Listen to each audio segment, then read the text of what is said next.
kasih pemirsa, Anda kembali menyaksikan Kominfo Newsroom. Pemirsa, perkembangan pariwisata di Labuan Bajo tumbuh cepat seiring wisatawan yang berdatangan. Secara perlahan banyak tempat wisata dan juga spot instagramable naik pamor karena kunjungan dari wisatawan tersebut. Imbasnya tentu pembangunan seperti hotel dan juga jasa travel serta tour guide ini berkembang pesat di Labuan Bajo. Nah pemirsa, namun perkembangan ini sejatinya harus sejalan dengan peningkatan kualitas dari sumber daya manusia agar semakin menarik banyak kunjungan wisatawan dan memutar roda perekonomian. Dan seperti apakah pemirsa perkembangan sumber daya manusia pariwisata di Labuan Bajo, khususnya setelah dinobatkan sebagai salah satu destinasi pariwisata prioritas dan menjadi tuan rumah dari beberapa event berskala internasional. Saat ini kita sudah terhubung bersama dengan Direktur Utama BPO LBF, Ibu Sana Fatina. Selamat malam, Bu Sana. Halo, selamat malam. Selamat malam. Salam sehat deh, Bu. Ya, salam sehat. Selamat tahun Baik. baru juga nih. Selamat tahun baru, semangat baru Bu Sana. Bu Sana, ini kita kembali membahas mengenai pariwisata di Labuan Bajo. Nah, kemarin kita mengetahui ada beberapa event berskala internasional nih Bu yang diadakan di Labuan Bajo.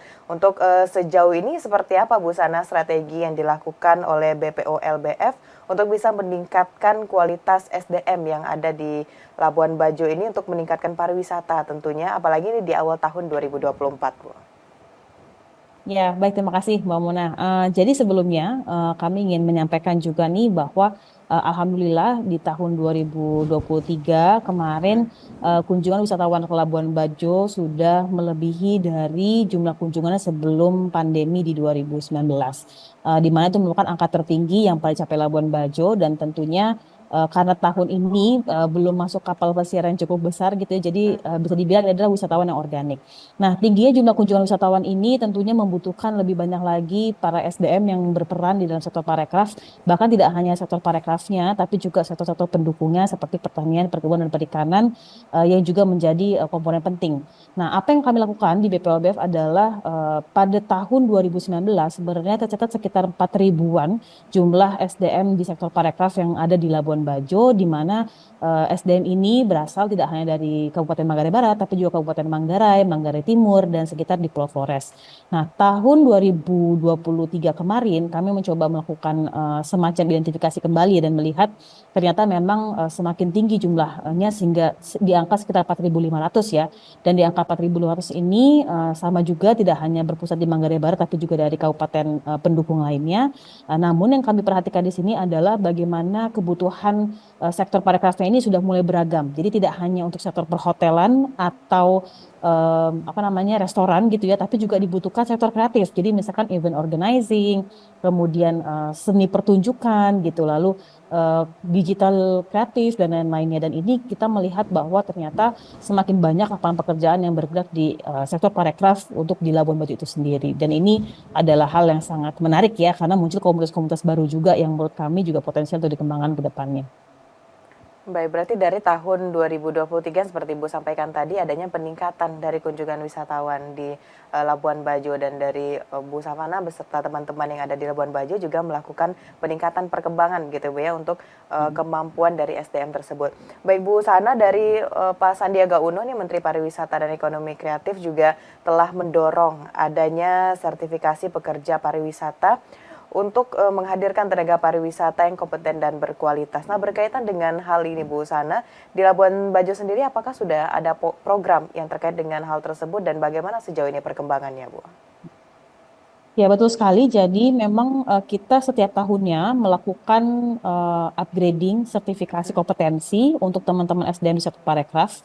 Nah, khususnya ada 5 jenis sertifikasi kompetensi yang kemarin sudah mulai kita perkenalkan. Yang pertama adalah kepemanduan geowisata, kemudian sertifikasi hotel dan restoran, pengelolaan MICE, Biro Perjalanan Wisata, dan untuk wisata snorkeling dan diving itu digabung jadi satu. Nah, ini juga melengkapi yang sudah kita lakukan di tahun-tahun sebelumnya seperti sertifikat pemanduan wisata dan pemanduan ekowisata. Nah, dengan adanya SKKNI yang kemudian menjadi sertifikasi kompetensi ini, jadi teman-teman yang berprofesi di bidang parekraf khususnya di 6 bidang tadi itu mereka bisa memiliki modal untuk bekerja dan diakui bahwa mereka memang sudah layak untuk melayani wisatawan. Dan tahun lalu kita kerjasama itu hingga 500-an lebih ya yang ada tersertifikasi di wilayah Labuan Bajo Forest, belum yang dihitung di NTT-nya juga, dan kami berharap untuk ke depannya sertifikasi ini juga bisa dikembangkan lagi, tidak hanya sertifikasi kompetensi, tapi kita juga punya namanya Green Jobs gitu yang baru kemarin diperkenalkan di akhir tahun oleh Pak Menteri juga, bagaimana sektor pariwisata berkelanjutan ini bisa menjadi sektor yang juga menyediakan Green Jobs yang juga certified di lapangan, kira-kira seperti itu. Baik, tadi ada 500 gitu ya Bu Sana ya, 500 Iya. orang yang sudah tersertifikasi itu. Nah, mereka yang sudah memenuhi syarat tersebut apakah sudah kita salurkan ke tempat-tempat yang membutuhkan SDM di pariwisata Labuan Bajo, Bu Sana? Ya, kalau untuk kasus Labuan Bajo sebenarnya ini kan ada beberapa yang teman-teman sudah lama bekerja di lapangan, tapi mereka bekerja Ya. dengan otodidak tanpa ada sertifikasi. Jadi kita mulai dengan teman-teman melalui asosiasi, kita kerjasama dengan Asita, HPI, kemudian ada Austar, Asosiasi Wisata Perjalanan Darat atau Rental Mobil gitu ya.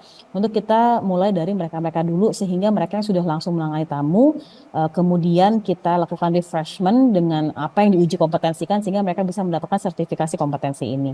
Nah, kemudian selain itu ada juga teman-teman yang baru lulus misalkan atau anak-anak magang atau pegawai-pegawai baru yang mungkin mereka baru pindah dan baru menetap di Labuan Bajo dan mereka mempunyai sertifikasi kompetensi, itu menjadi level yang keduanya gitu. Jadi, dan yang kami senang juga sebenarnya kebanyakan dari teman-teman hotel dan resto itu kebanyakan mereka sudah aware dan kadang-kadang mereka sudah mensertifikasi sendiri karyawan-karyawannya secara independen gitu ya.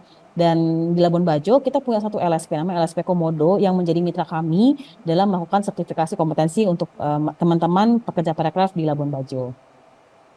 Baik, untuk di Labuan Bajo sendiri Bu Sana, ini sebenarnya sektor pariwisata bidang apa yang membutuhkan banyak lagi SDM yang berkompeten Bu, baik itu dari hotel atau tour guide dan sebagainya. Sejauh ini seperti apa Bu Sana? Ya kalau kita melihat Labuan Bajo ya, sebenarnya kan dia tidak terlalu banyak jumlah penduduknya juga gitu ya. Kalau bisa dibilang satu kabupaten itu sekitar 267.000 misalkan. Nah yang sektor parekrafnya mungkin sekitar 4.500 sekarang dan mungkin kita akan kejar di angka 15.000. Berarti memang dalam 15.000 ini tidak hanya semua fokus di hotel dan resto atau biro Ya. perjalanan wisata. Yang sekarang sangat kita butuhkan salah satunya adalah event organizing yang itu masuk ke dalam sertifikasi MICE tadi, Meeting, Incentive, Convention and Exhibition, karena di sinilah conference and exhibition, di sinilah yang akan menjadi kekuatannya Labuan Bajo ke depan sebagai destinasi MICE. Kemudian yang kedua adalah pemanduan tematik tadi seperti geowisata gitu, karena kan tidak hanya untuk Labuan Bajo ya sebenarnya, karena di Pulau Flores kita punya 3 potensial yang akan bisa menjadi wisata geowisata seperti kayak Kelimutu dan sekitarnya, lalu ada juga di Manggarai, Manggarai Tengah, lalu ada juga di wilayah Ende dan sekitarnya. Jadi ini yang akan menjadi ke depannya wisata-wisata tematik yang sangat potensial. Nah, termasuk juga untuk wisata bahari ya, karena wisata bahari yang ada sekarang ini pun juga teman-teman guiding, misalkan dia guiding snorkeling, dia nggak tahu bahwa dia juga harus punya sertifikasi sebenarnya untuk membuat si wisatawannya semakin confidence gitu bahwa dia berada di tangan yang benar gitu kan. Nah, jadi kita juga lagi mencoba menyasar ke teman-teman kapal, teman-teman ABK, kru, siapapun yang menjadi guide untuk melakukan kegiatan snorkeling gitu ya, mereka pun juga harus certified. Dan salah satunya juga yang diminta oleh semuanya adalah basic safety training. Sebenarnya ini bukan sertifikasi ya, tapi lebih ke bagaimana pelatihan kompetensi teman-teman yang menangani tamu, para guide, para ABK, kapal, kru, kemudian driver, pokoknya yang langsung berhubungan dengan wisatawan lah ya, mereka bisa melakukan pertolongan pertama pada kecelakaan apabila terjadi kedaruratan yang dibutuhkan tindakan langsung.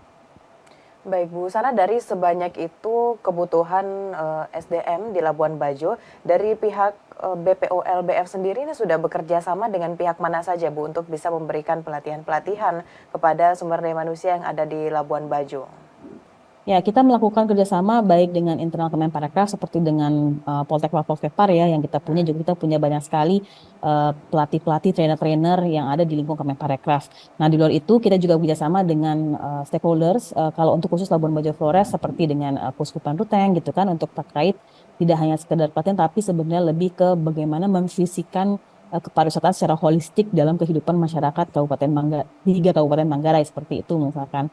Lalu ada juga dengan teman-teman profesional karena di sini misalnya kita bekerjasama dengan asosiasi ICCN untuk kreatif industrinya, dengan pengelolaan event, pengelolaan produk kreatif dan lain-lainnya. Kita juga kerjasama dengan contohnya dengan teman-teman pelaku tadi misalkan untuk pengelolaan geopark gitu ya dengan teman-teman pusat penelitian geologi dan lain-lainnya. Jadi memang kita sengaja mengambil komunitas-komunitas yang tematik dan spesifik tadi itu untuk mengisi ruang-ruang aktivitas pariwisata yang ada di Labuan Bajo. Karena Labuan Bajo ini menarik sebenarnya. Jadi aktivitas itu bisa banyak banget, tapi orang yang memiliki pengetahuan dan ekspertis dalam melakukan itu dengan benar gitu ya, itu belum terlalu banyak. Jadi memang kita perlu datangkan dari beberapa pihak. Dan tidak hanya itu, sebenarnya kami melihat dengan ada pertukaran pengetahuan dan pelatihan ataupun BIMTEK dengan teman-teman pelaku yang lokal di sini pun, mereka juga bisa mendapatkan jejaring baru dan networking, dan mereka bisa ngebayangin gitu kalau di tempat lain tuh bagaimana sih mengelola destinasi yang sama atau atraksi yang sama, sehingga mereka bisa benchmarknya lebih cepat gitu, belajarnya lebih cepat, tidak hanya sekedar belajar aja gitu di desk, tapi mereka bisa langsung masuk ke level pariwisata berkualitas yang memang kita lagi desain untuk Labuan Bajo. Baik, kita dari Bu Savana sudah menyebutkan tadi adanya kolaborasi juga kita dengan berbagai pihak untuk meningkatkan SDM tersebut. Nah, ini tantangan dalam peningkatan SDM di Labuan Bajo ini apa saja, Bu? Kalau dulu sebelum pandemi itu memang tentu jumlah anak-anak muda yang ada di Labuan Bajo ya, karena cukup sedikit Ya. dulu, tapi pasca pandemi banyak yang sudah kembali dan sekarang mereka mulai bergerak dan berkomunitas. Jadi kami juga punya banyak tandeman untuk berkegiatan ya lebih banyak. Nah, kemudian yang lainnya adalah dalam konteks SDM ini kebanyakan banyak yang masih nunggu gitu. Jadi mungkin karena tadi itu ya tidak tahu bahwa apa yang dimiliki di sini itu begitu luar biasanya, sehingga kalau di tempat lain pasti udah jadi sesuatu, udah diaktifasi menjadi sebuah destinasi kah atau menjadi atraksi baru gitu-gitu ya. Nah, tapi kan mereka kan belum paham bahwa itu bisa dilakukan. Nah, makanya dengan adanya banyaknya pertukaran ekspor-ekspor yang datang ke Labuan Bajo, terhubung dengan komunitas, kami sih berharap tidak hanya sekedar dalam bentuk formal kegiatan pelatihan, tapi sebenarnya jejaring yang kemudian sepanjang jalannya mereka punya mentor-mentor yang bisa saling mendukung dan saling bertukar pikiran gitu ya, bagaimana mengembangkan ini dengan pasar yang lebih tepat seperti itu. Baik, terakhir Bu Sana, untuk tahun 2024 ini secara garis besar seperti apa target pariwisata di Labuan Bajo dan juga target dari perkembangan SDM-nya sendiri nih, Bu?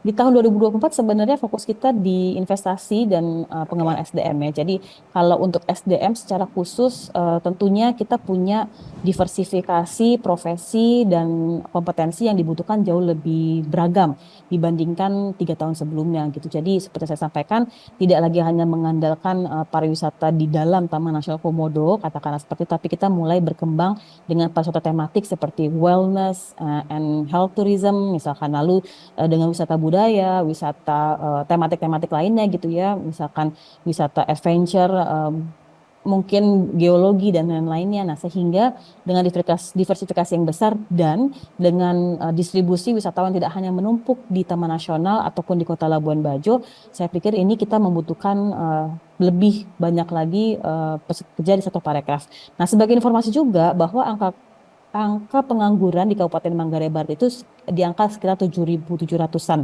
Dan ini menunjukkan bahwa harusnya mereka juga bisa melihat alternatif sektor pariwisata sebagai lapangan pekerjaan yang bisa menjanjikan. Jadi kami sedang bekerja sama nanti dengan teman-teman dinas di Pemkab Manggarai Barat juga secara spesifik gitu ya, bagaimana pariwisata menjadi alternatif lapangan pekerjaan yang bisa mengurangi angka pengangguran tadi itu, dan kemudian apa yang dibutuhkan untuk mengupgrade mereka, mengisi ruang-ruang yang sekarang belum ada, itu akan kita lakukan bersama-sama dengan expert sebagai para mentor dan juga membuka kewirausahaan. Nah, satu mungkin tadi yang saya belum sampaikan ya, tantangannya salah satunya adalah bagaimana masyarakat Labuan Bajo Flores ini juga bisa mulai menjadi para wirausaha-wirausaha, karena selama ini mungkin pandangannya adalah ya sebagai suatu parekraf yang mereka hanya bekerja. Tapi kan dalam konteks ini kita masih punya ruang bermain yang sangat luas, sehingga kami berharap untuk tahun 2024 ini mereka juga bisa masuk ke dalam sektor kewirausahaan seperti itu.